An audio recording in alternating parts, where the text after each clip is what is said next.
I was lucky enough to be able to access rehab in the home, which was offered by my health fund, because I wanted an alternative to overnight rehabilitation, and I was able to go straight home with meals, with house cleaning support, with a physio to check on me 3 times a week for the first couple of weeks to make sure I was doing everything properly, and then once or twice a week for 6 weeks. And I've always done what I've been told in that respect.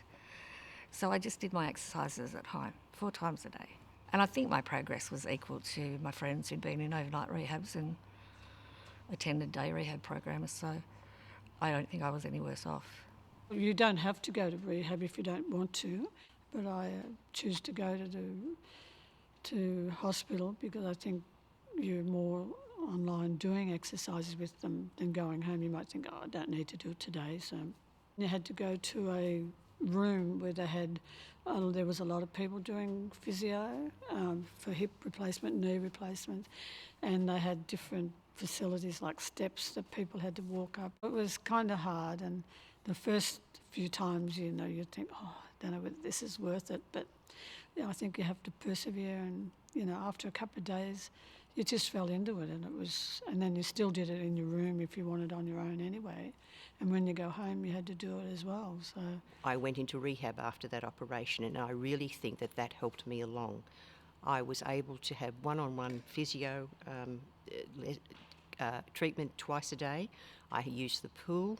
It wasn't at all times pleasant. It did hurt, but I knew it was only going to get better. So they coached me through walking again, balancing, making sure that I wasn't putting too much stress on the hip, because once it tends not to hurt anymore, you tend to think, oh well, it's all finished now, it's all fixed. But you've got to realise that there's a lot internally that needs to be fixed and to get better. The occupational therapist comes and talks to you about what you have to do when you go home, and so you have to have a cushion to sit on, and you have a walking frame to get around the house for a while, for about 6 weeks.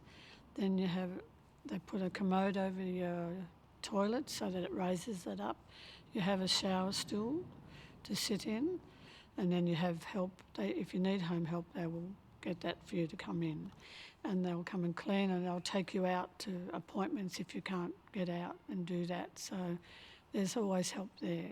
When I came home, I have a great relationship with the normal physiotherapist that I see, and he was good enough to come to the house, so he kept me mobile from that, and I wasn't allowed to drive for 6 weeks. The 6 weeks no driving is just hard to cope with, but I was still able to walk out, go for a walk with a walking stick and get about, which is, you know, if you've always been independent, having to rely on people to do your shopping, take you places, take you to appointments, it's a bit hard. I had family, and I had lots of friends who came and helped me and did things for me and took me to those places that I needed to go. But it was like winning lotto when the 6 weeks were up and I could put the key in the car and drive myself where I wanted to be. So I'm back doing normal things that I was doing, and that's I'm walking along a lot now and things.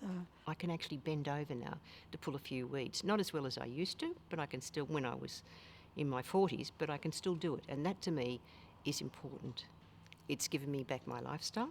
It's given me back my well-being. I wished I'd known how easy it was to recover, and all the things that I'd been worried about in terms of infection, pain and hospitalisation and all of that were not as bad as I perceived them to be.